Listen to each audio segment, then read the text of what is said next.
लेकिन थोड़ा बहुत जो बेसिक नीड है उसके लिए तो आप कामना नहीं भी करोगे तो भगवान कह रहे हैं योग क्षेमम वहामी हम। गीता में भगवान ने कहा है ना, मैं अपने भक्तों का योग क्षेम करता हूँ। अगर किसी को बहुत जरूरत की चीज नहीं है उसके पास, तो भजन भी करेगा तो मन में वो चीज कमी रहता है, तो भगवान उसको पूरा करते हैं।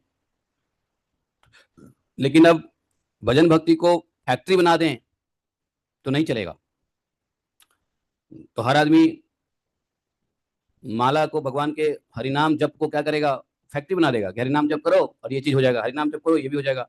तो फिर एक आदमी कहेगा मैं उस व्यक्ति को मारना चाहता हूँ, हरिनाम करता हूँ, हे हरिनाम प्रभु, हरे कृष्णा कृष्णा, उसका उसका मृत्यु हो जाए। तो लोग बाग ऐसे भी करने लग जाएंगे। इसलिए भक्ति, सकाम भक्ति भी ऐसी होनी चाहिए, कामना ऐसी होनी चाहिए जो अत्यंत आवश्यक की चीजें हैं, नेसेसिटी नॉट अ लग्जरी। समझे? तो उस भक्त को लग्जरी की उम्मीद थी, नेसेसिटी पूरा हो ही रहा था। समझे? तो भगवान इसलिए गीता में कहा है, भगवान अपनी बातों को पूरी करते हैं। बोला कि हे अजित, जिस समय आपने विशुद्ध भागवत धर्म का उपदेश किया था उसी समय आपने सबको जीत लिया, क्योंकि आपने खास कुछ भी संग्रह परिग्रह न रखने वाले, किसी वस्तु में मोहमाया न रहने के कारण आत्माराम, सनक आदि परम भी परम साम्य और मोक्ष प्राप्त करने के लिए उसी भागवत धर्म का आश्रय लेते हैं। वह भागवत धर्म इतना शुद्ध है कि उसमें सकाम धर्मों के समान मनुष्यों की वह विषम बुद्धि नहीं होती है। यह मैं हूं, मेरा है, यह तू है, यह तेरा है, ऐसी बुद्धि नहीं होती है।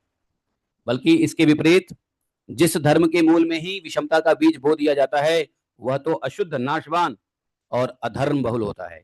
तो भगवान को कहा कि आपने ही क्या किया था, भागवत धर्म का उपदेश दिया। उस भागवत धर्म के उपदेश से यहाँ तक कि सनक आदि ऋषियों ने साम्य मोक्ष प्राप्त किया था, भागवत धर्म का आश्रय लिया था।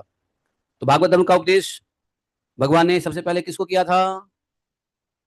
किसको किया था भागवत धर्म का उपदेश? हाँ, ब्रह्मा जी को किया था ना। अहमेवास्मेवाग्रे नान्यत सत सत्वरम पश्चादमते तस्य यो शिष्यते स्वस्म्यहम्। है इसको ब्रह्मा जी, ब्रह्मा जी को किया था, वही तो कह रहा हूं मैं। अहमेवास्मेवाग्रे नान्यत सत सत्वरम। चार चार श्लोक ही हमको मिला। तो ये भागवत धर्म का उपदेश से भगवान ने जो शुद्ध, उसमें सकाम धर्मों से कि मनुष्य की वह विषम बुद्धि नहीं होती है। तो एक भागवत धर्म है, एक सकाम धर्म, उसमें सकाम धर्मों के समान मनुष्य। जो भागवत धर्म में नहीं है वो कौन से धर्म में रहेगा? सकाम धर्म में रहेगा। और सकाम धर्म में